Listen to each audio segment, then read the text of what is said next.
بسم اللہ الرحمن الرحیم۔ ناظرین اکرام، السلام علیکم ورحمۃ اللہ وبرکاتہ۔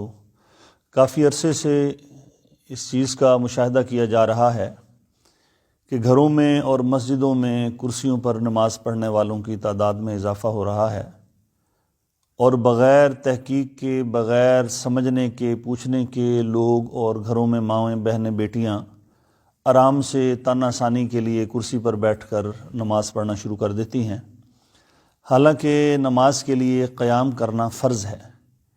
ایسا مریض جس کو صرف جھکنے کے اندر سجدے میں تکلیف ہوتی ہے، اس کے لیے قیام بھی فرض ہے، اس کے لیے نماز میں رکوع بھی فرض ہے۔ اور میں دیکھتا ہوں بازار میں مسجد ہے، لوگ آتے ہیں، موٹر سائیکل پہ آتے ہیں، اپنے شاپنگ کرتے ہیں، سامان اٹھاتے ہیں، لیکن مسجد میں آئیں گے، کرسی آرام سے لیں گے اور کرسی پر بیٹھ کر ہی وہ پوری نماز شروع کرتے ہیں۔ اس سے نماز نہیں ہوتی۔ تو میں اب آپ کو بتاؤں گا کہ ہماری نماز کے اندر وہ کون سی ایسی غلطیاں ہیں جو تقریباً 90% پوری دنیا میں ہم مسلمان کر رہے ہیں۔ دیکھیں کہ یہ کرسی ہے، ایسی کرسی نماز کے لیے ہونی چاہیے۔ عام گھروں میں بعض دفعہ وہ فکس بنی ہوئی کرسیاں ہیں جس کے آگے وہ سجدہ کرنے کے بھی ٹیک لگائی ہوئی ہے، اور بعض دفعہ وہ اونچی بھی ہوتی ہے، تو لوگ پھر اسی کے اوپر سجدہ کر رہے ہوتے ہیں۔ ایسا نہیں ہونا چاہیے کہ انسان میں جتنا جھکنے کی اس کے اندر استطاعت ہے اس کو اتنا جھکنا چاہیے۔ اب یہ دیکھیں، یہ کرسی ہے جس پر نماز پڑھنی ہے۔ اب میں قیام کی مجھ میں طاقت ہے تو میں اپنی نماز جو ہے وہ قیام کی حالت میں شروع کروں گا، اور اسی طریقے سے پھر رکوع کرنے میں بھی مجھے آسانی ہے تو میں رکوع بھی نماز کے اندر ایسے ہی کروں گا۔ اب سجدے کی تکلیف ہے تو میں کرسی پر بیٹھ کر جو ہے وہ اپنا سجدہ کروں گا۔ اور اس سجدے کے لیے آپ نے دیکھا ہوگا کہ لوگ جو کرسیوں پر نماز پڑھتے ہیں ان کے اندر جو بڑی غلطی یہ ہے کہ وہ نماز کرسی پر شروع کر کے رکوع کے اندر وہ اتنا جھکتے ہیں، اور پھر سجدے میں جانے کے لیے آپ نے دیکھا ہوگا 90% یا 95% لوگ ایسے سجدہ کرتے ہیں۔ یہ بالکل غلط بات ہے، پتہ نہیں کہاں سے لوگوں نے لے لی ہے۔ ایسے سجدہ نہیں کرنا۔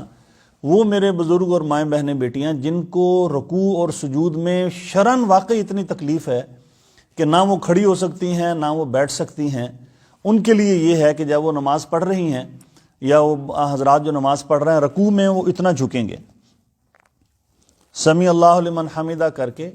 اب سجدے میں ہاتھ باہر نہیں نکالنے بلکہ سجدے میں زیادہ جھکنا ہے، جتنا وہ آسانی کے ساتھ وہ جھک سکتے ہیں اس کے لیے جھکنا ہے۔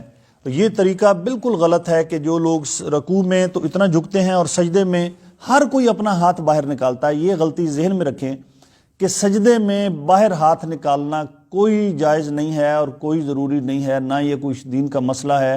ہر کوئی زیادہ ہاتھ نکال رہا ہے، کوئی تھوڑا ہاتھ نکال رہا ہے۔ سجدے میں آپ کے ہاتھ ادھر ہونے چاہیے۔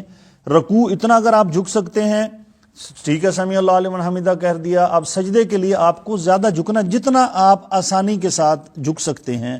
اور بعض لوگوں میں، خواتین مرد میں دیکھا، جس طرح اس کرسی میں آپ دیکھ رہے ہیں نیچے پائپ ہے تو لوگ اسی پائپ کے اوپر ایسے پاؤں رکھ کے وہ آرام سے نماز پڑھ رہے ہوتے ہیں۔ یہ جائز نہیں ہے۔ نماز کے اندر قیام بھی فرض ہے، رکوع بھی فرض ہے، سجدہ بھی فرض ہے۔ تو کرسی پہ وہ میرے مائیں بہنیں بیٹیاں بھائی جتنے بھی ہیں، سب سے پہلے قیام تو ہم سب کر سکتے ہیں۔ جب باہر سے آپ چل کے آ رہے ہیں تو اس کا مطلب ہے آپ قیام کر سکتے ہیں۔ تو آپ کو نماز کے لیے، ہر نماز کی رکعت کے لیے قیام آپ کے لیے فرض ہے۔ کوئی ایسا دوست جس کو جو زیادہ دیر کھڑا نہیں ہو سکتا وہ بے شک تھوڑی دیر بعد بیٹھ جائے، ورنہ ہم آسانی سے کھڑے ہو سکتے ہیں، رکوع بھی کر سکتے ہیں۔ اور سجدے میں جن کو کمر کی یا ٹخنوں کی، گھٹنوں کی شدید تکلیف ہے وہ صرف سجدے میں کرسی پہ بیٹھ کے کریں۔ اور اس کو جو بھی میں نے طریقہ بتایا کہ ہاتھ باہر نہیں نکالنے بلکہ ہاتھ اپنی جگہ پر رکھنے ہیں، اس چیز کا آپ خیال کریں۔ اللہ تعالیٰ مجھے اور آپ کو سن سمجھ کر عمل کی توفیق عطا فرمائے۔ جزاک اللہ خیر۔ اور یہ گزارش ایک اور میں آپ سے کر لوں کہ یہ اس ویڈیو کو آپ آگے شیئر کریں گے، یہ اس لیے بنا کے دے رہا ہوں کہ اس کے اندر گھر گھر کے اندر یہی غلطی ہے۔ اس کو ثواب کی نیت سے اس کو آپ نے شیئر کرنا تاکہ ہر گھر کے اندر جو مریض ہیں، جو نماز کرسی پہ پڑھتے ہیں، ان سے گزارش یہ ہے کہ وہ اپنی اس غلطی کو درست کر لیں۔ اور جہاں تک یہ پیغام جا سکتا ہے، کسی ایک کی بھی نماز درست ہوگی میری اور آپ کی نجات کا ذریعہ ہے۔ جزاکم اللہ خیر، وآخر دعوانا الحمدللہ رب العالمین۔